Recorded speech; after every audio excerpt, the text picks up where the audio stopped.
I'm underneath my newly acquired 1970 280 SL, and I want to change the fluid in the rear end. I mean, this car has been sitting for 4 years. I have no idea when that fluid was last changed. So I thought this would be a good opportunity to show how I do this. You know, the procedure is very typical on, you know, most all Mercedes from the 60s right up into the late 90s and early 2000s. So one thing I'm going to warn you, particularly on these old ones, is the very first thing you want to do is you want to loosen up. This is the drain plug here.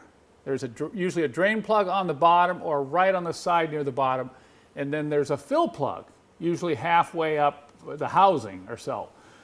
Now the fill plug also functions as the level indicator.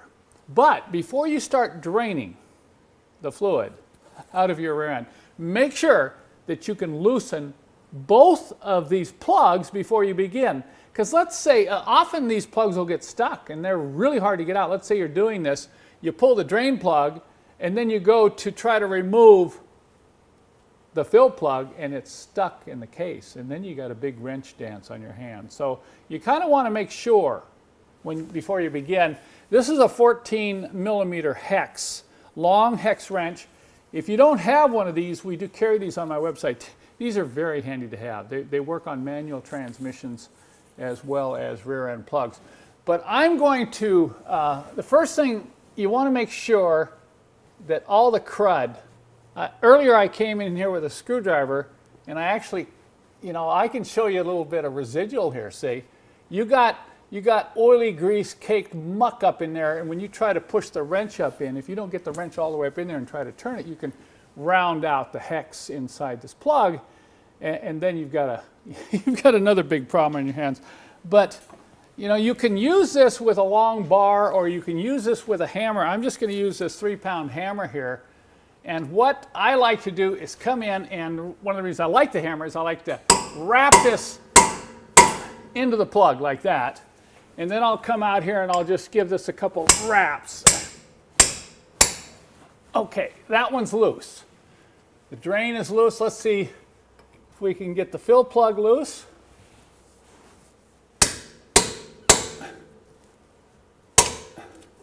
Once again, I'm driving it down into make sure I'm seated in the bottom of that plug. And then I'll tap to loosen it up.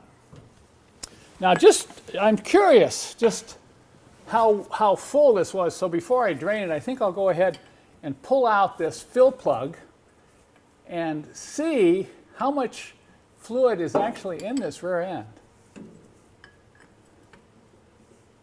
If it's empty, it may indicate you can see some wetness here, which means I've got some type of leak. It might be coming out of this boot. But if the rear end is empty, it may indicate that I will have a big leak to deal with in the future. All right, now I'm just going to take my little finger and stick in the hole and bend around. Nope, I'm not getting anything. I'll get it down, and I'll get the other finger in there. Okay, now I'm picking up some fluid. See that? So it's not empty, but boy, is it dirty. So I'll pull this pan a little bit closer here, and then we'll go ahead and pull out the bottom drain plug.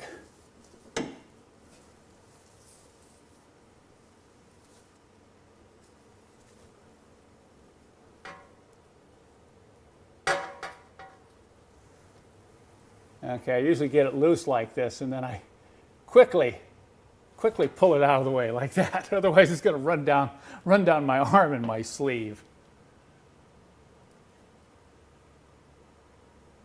Okay, we'll let this drain, and then I'll come back. We'll take a close look in the pan, see if we can pick up any metallic particles in there, because that could be an indication of some excess wear going on inside with that ring and pinion gear. Okay, I've seen worse. It looks like there is some oxidation in here, which means there's probably moisture. See, moisture has gotten into this fluid from the long time it's sat. You know, I'm not picking up any heavy metallic particles, but I'm seeing some very fine metallic, very, very fine metallic in this fluid. Well, it's obvious this needed changing. But let me show you what I'm going to put in this rear end to help reduce wear in the future. Take a look at the original drain plug that I removed. Pretty standard, pretty simple, but look at what I'm going to put in.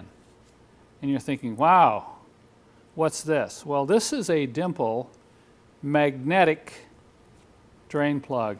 And you're probably thinking, well, what's so special about that? You know, it's just a little magnet. Maybe it'll pick up just a little bit of metal. Well, I tell you, this is no common magnet. This company has been able to source some of the strongest magnets on planet Earth. And watch as I demonstrate. I'm going to take that 3-pound hammer that I used to help get the plug out, and watch this.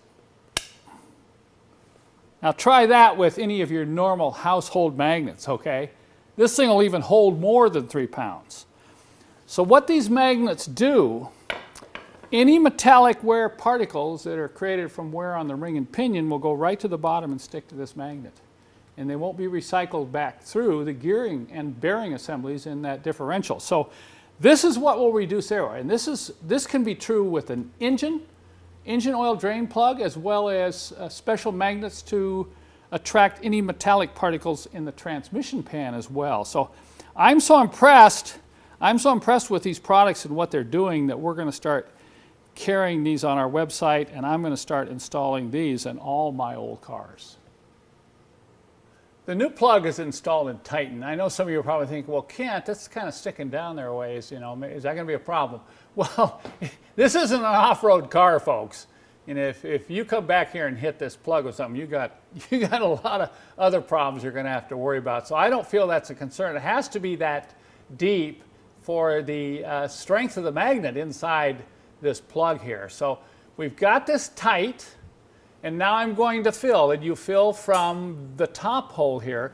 One of the best ways for the DIY mechanic to do this, you know, most shops have, you know, pumps that pump this fluid in, but what you can do is just you can buy a gallon of this 80W90 rear end lubricant or gear lubricant and get one of these pumps that just screw right into the top and a hose like this. So I'm going to install the hose right there in the top, and then I can start pumping, and there you can see the fluid going right into the rear end. Now, hang on to this other end, folks. Don't start pumping away, or this will come flying out, and you'll have grease all over the floor. Now, this takes a while, and you have to be patient, but I'm going to warn you, when you start coming up to the top, you have to be careful. If you just keep pumping and pumping and pumping, because of the thickness and viscosity of this gear lube, it'll fill up and overfill and start coming out, and you say, uh-oh, and then you've put too much in. So you want to pump for a while, and when you think you get close to the top, stick your finger in there, figure out where you are, and then just finish it off with a few pumps. I'm not going to show that to you in this scene here because it's going to take a while. But once you get this full, you can feel the fluid, and it's starting to just lightly drip out of the hole here.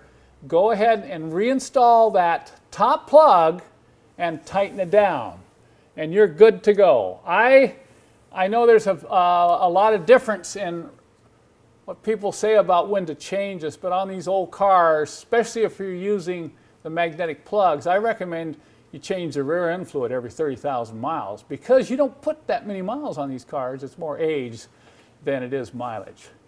So I'll get this done, and then we're going to move up to the transmission.